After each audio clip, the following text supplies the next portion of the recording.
Hey, what's up YouTube? This is Andres CCG and welcome to my Lorcana channel. This is gonna be my first official Lorcana video. I have another channel, it's for Yu-Gi-Oh, which is like my main TCG card game, but I'm been enjoying Lorcana so much that I want to start a channel. The purpose of the channel is just to share thoughts, share deck lists, learn about the community, about other people ideas, and then implement it in our game. Today I'm going to be sharing with you the deck that I've been playing for the past two formats. It's a steel green, and it features La Vaca Claravel. I know a lot of people are used to it to play this card, but I think that deck is really boring. I mean, it's really good, but it's really boring. So I try to put like some spice. So it's pretty much shift.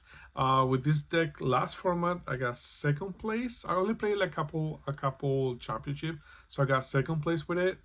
And I really want to get like a first place. So this format I play in 3 championships, which I made top 8 in all of them. One I made top 8. The second one I got second, and the third one I finally got my first place. So again, I want to share with you guys. Again, I'm open to ideas, and I hope you guys like this deck profile. So the first character we're playing is a playset of Diablos. This is our opener. A lot of people take for granted the looking at your opponent's hand effect. That effect is insane. The fact that you can play around your opponent's hand for like 2-3 turns is actually crazy. Also, you want to make a power move. You want to see your opponent's hands before you like commit to the board, just to check for like be prepared for big Sisus and stuff. This card is amazing. We're playing playset of Claravels. This is our only shift target for our big Claravel. This card is okay. I usually play it in turn 3 or 4, give it extra body. But a lot of people forget about the actual effect of this card, that you can pay 2 and pop up iron on the field. This actually came in my second tournament. I play against red blue, and I keep popping my opponent's popsicles. So he never had like a target for sure, so it really slowed my opponent down. So this guy is okay. Again, it's mostly for the shift target, but it came into the duel. We're playing our best shift target, our only shift target for the most of the big guys we play. Morph is nothing too much to say. It's just Morph. It's just a shift target, and I play 2 Pete's and 3 Ursulas. A lot of people ask me why I'm playing so low count of this. I usually like, if you're the green player or the silver player, I think this is the most that you actually need, especially when you have these 2 colors, right? If you're playing like silver yellow, you probably want to max this card out, or if you're not playing silver, you want to max this card out. But I like to play this card in a specific turns, right? If you go into turn 6 against red, purple, any red, you want to either like drop this or drop this. You want to hold in this card for, like, again, strategic turns. And I never felt in any tournament that I needed the 4-1 or I needed more Pete's. Usually when I drop Pete, it's because I already have like the full board control. I just want to survive one more turn just to close the game, or I just want to make sure I want to stick my guys one more turn and don't be afraid of be prepared. So again, usually I just hold it. It was really rare when I dropped this on turn 2, unless it was a red purple and maybe I have another Ursula in hand, so I want to just drop the friends of the other side. But a lot of people, as soon they see you playing green, they just automatically start inking their song. So the fact this card exists just help to get rid of the songs automatically without you being able to activate. So you just hold this until like you actually want to like go for power move. So again, this was enough, at least for me. I played in a single copy of Doc. I was playing 2 for the longest time, and I completely hate it. For some reason, the dogs like to stick together. I don't know if a lot of people have this issue, but every time I open a dog, I always open a second one. Like, oh, the next draw was another dog. So I hated it. For the last tournament, they played one, and it was amazing. Every time I top the card, I just summon it and then like draw two. There were some times that I have so many cards, and I played this card. I'll show you later. So when I have so many cards, I just discard this. This is just a free, just like, free thing to send to the graveyard, because you already have so many cards in the hand. There's no time to activate it. So it was completely perfect. At least for me, it was a 1. I thought about carding it, but like topping this card and having no cards in your hand, it feels amazing. So just one is fine for now. I play for Ursula. This is our main singer. Most of our songs, which we're going to show you at the last, are 3 and 2s. So this is our main singer. I like to like bait my opponents. If I'm playing against red, that I know I saw my opponent's hand, and I saw a brawl, right? And I have like what's his name? The Shift Diablo. I like to put this card in, and then they always gonna target this, and then I can just like next turn just go power move big Shift Diablo and not worry about to remove it, because this card is really easy to remove, right? Again, brawl, or survive one turn, sing one song, and then you just die. But if they kill this card, it means that usually they cannot kill the Diablo. So again, this card is pretty good. It's Ursula. And of course, we're playing 4 copies of Diablo. This is our main engine to draw cards. A lot of people were not respecting this format.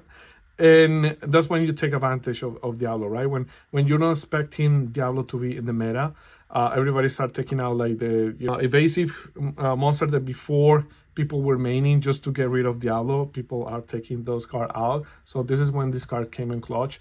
There were so many games when this card gave me 6-7 draw. Even if you get like 2-3 draws and then get removed, it accomplished his job. You know what I mean?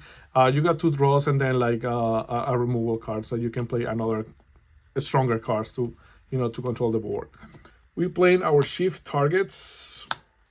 Our shift. I'm playing 2 Robin Hood and 3 Beasts. I actually put the 3 Beasts in the last tournament because even though it has so much draw power, it never feel enough.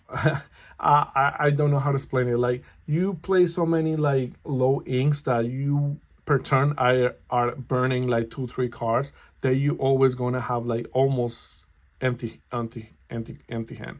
So if you shift this card in turn 3, right? This is to control the board. This is to just like to draw. It feels amazing. Again, I was playing 1 and 4.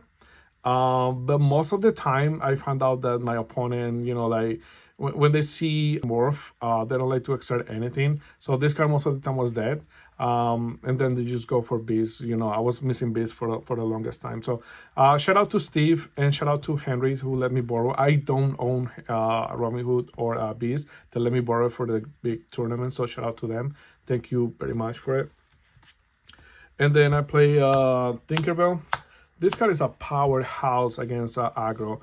I love to like, when people play Daisy and then you let them quest for like 2-3 times, and then when they have when they feel comfortable questing, right? Even though you have morph, you just let them quest for 1 more turn.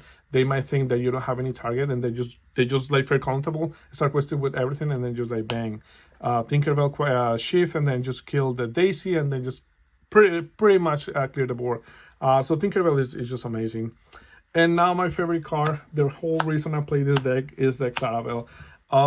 As a Yu-Gi-Oh player, my people know how important, how amazing it is to draw cards. So this card, as soon as I saw this card was announced, I just want to build something around this card.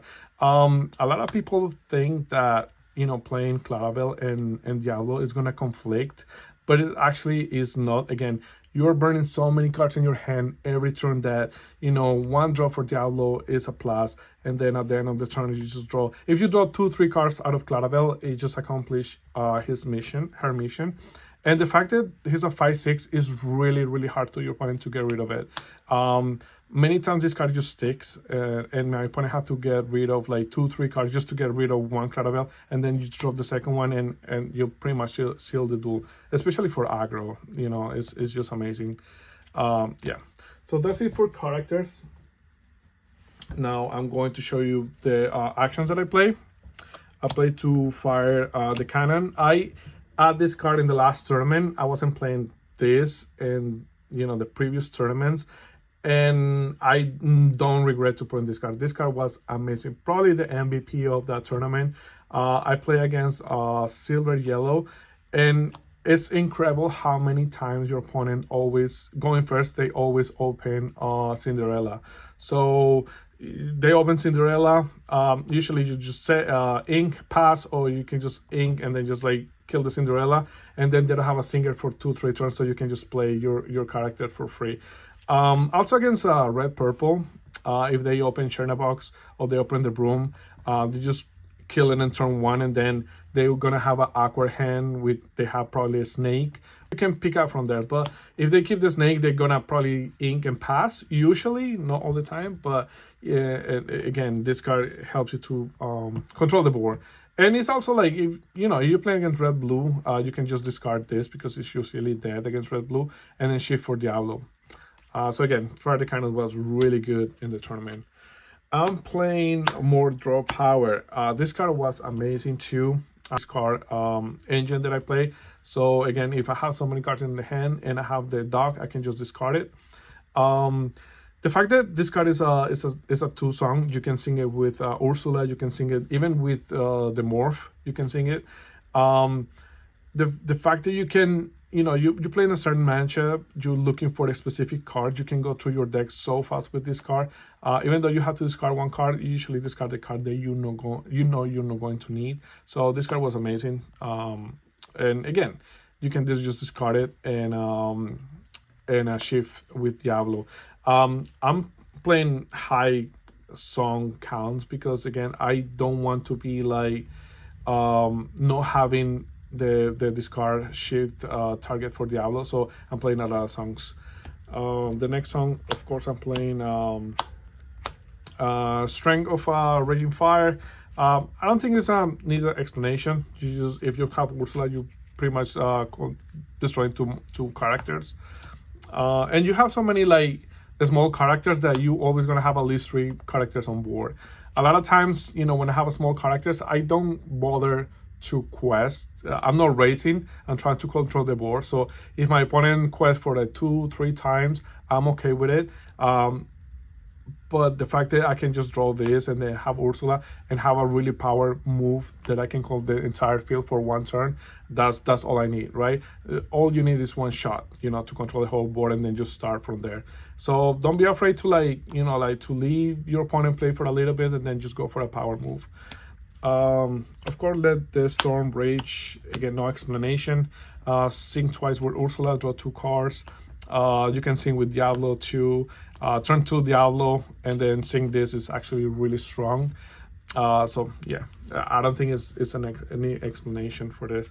I'm playing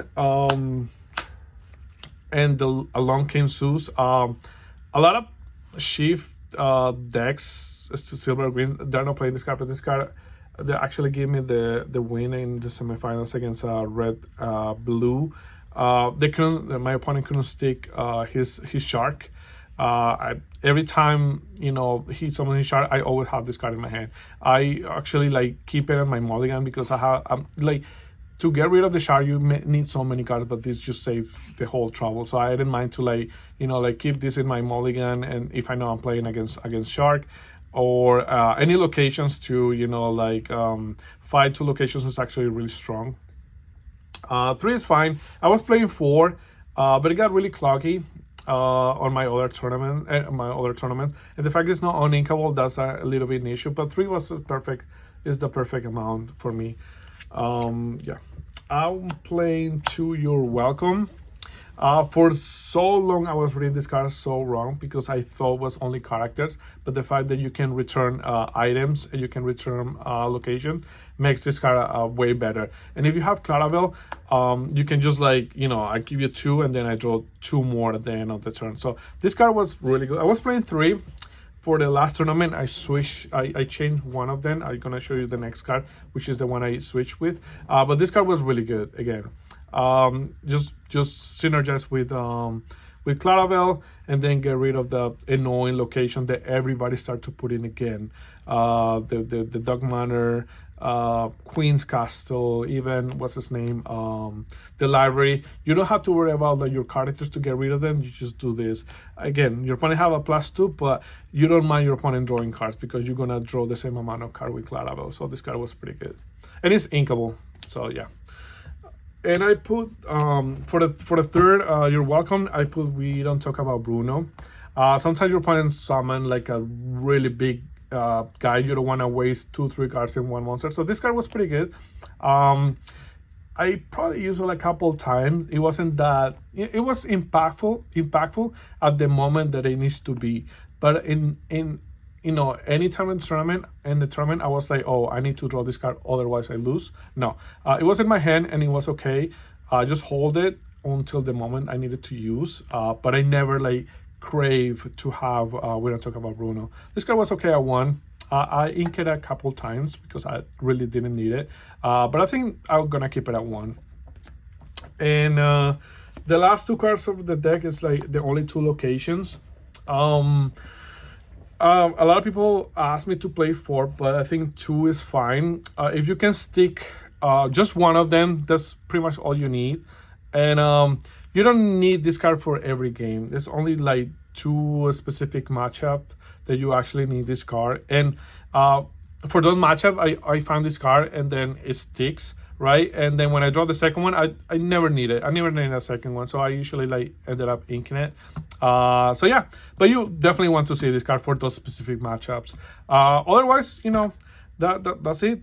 This is the deck profile. I got the first place.